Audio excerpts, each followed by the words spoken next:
শত চাইলেও যেখানে কর ছাড় মেলে না, সেখানে না চেয়েও বাজেটে কর ছাড় পেয়েছে মোবাইল অপারেটররা।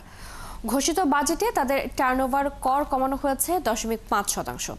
অভিযোগ উঠেছে মোবাইল ফোন অপারেটর কোম্পানি বাংলালিংককে সুবিধা দিতেই কর কমিয়েছে এনবিআর। রুহুল আমিনের রিপোর্ট।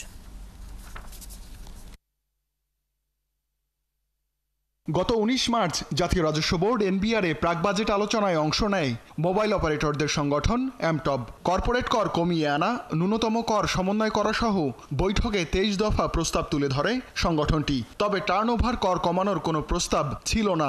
দাবি না থাকলেও বাজেটে এ কর 2 থেকে কমিয়ে 1.5% করা হয়েছে। টার্নওভার কর কমানোর এমন উদ্যোগে অবাক হয়েছেন এনবিআরের অনেক কর্মকর্তা। তারা জানান, দেশের 4 মোবাইল অপারেটরের মধ্যে গ্রামীণফোন ও রবির এ কর নিয়ে মাথা ব্যথা নেই, কারণ তারা লাভজনক কোম্পানি ও নিয়মিত কর্পোরেট কর দেয়। আর সরকারি কোম্পানি টেলিটকের ব্যবসা খুবই সীমিত। বিশেষজ্ঞরা বলছেন, অনেক কোম্পানি নানাভাবে আয় ব্যয়ের তথ্য গোপন করে। এ কারণে ন্যূনতম করের বিধান রাখা হয়েছে। তথ্য মতে 4টি মোবাইল অপারেটরের মধ্যে 2টি ইতিমধ্যে লাভের মুখ দেখেছে।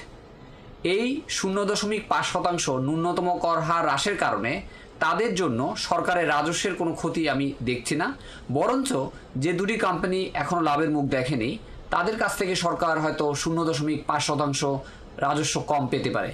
কর্মকর্তারা জানান, টার্নওভার কর কমাতে ফোরামের মাধ্যমে না গিয়ে এককভাবে এনবিআরে যোগাযোগ করে বাংলালিংক।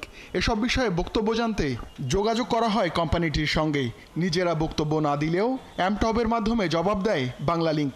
কর কমানোর উদ্যোগ স্বাগত জানায় সংগঠনটি। মিনিমাম ট্যাক্সের ক্ষেত্রে যেটা 2% ছিল, সেখান থেকে কমিয়ে 1.5% করা হয়েছে, যেটা আমাদের ব্যবসা প্রতিষ্ঠানগুলো অপারেটরদেরকে কিছুটা হলেও স্বাচ্ছন্দ্য দেবে। মোবাইল ফোন অপারেটরের টার্নওভার কর কমানোর ফলে রাজস্বে কী প্রভাব পড়তে পারে তা বিশ্লেষণ করেনি এনবিআর। যদিও কর নীতি বিভাগের কর্মকর্তাদের দাবি, রাজস্ব আদায়ে তেমন প্রভাব পড়বে না। এ বিষয়ে কোনো বক্তব্যও দেননি এনবিআর চেয়ারম্যান। প্রভাব বিশ্লেষণ না করে বাজেটে কর নীতি প্রণয়নের সমালোচনা করেছেন অর্থনীতিবিদরা। পদক্ষেপ নেওয়ার আগে আপনাকে চিন্তা করতে হবে যে আসলে এটা সুবিধা কারা পাবেন, কারণ এখানে তো কোম্পানি কম আছে। যখনই আপনি স্বচ্ছতা জবাবদিহিতা থাকবে না, তখন এটার সুবিধা বিভিন্নভাবে নেওয়া হয়।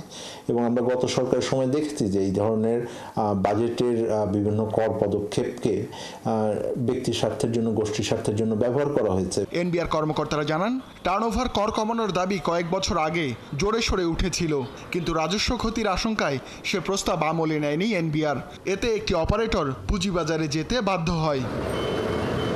রুহুল আমিন, 71, ঢাকা।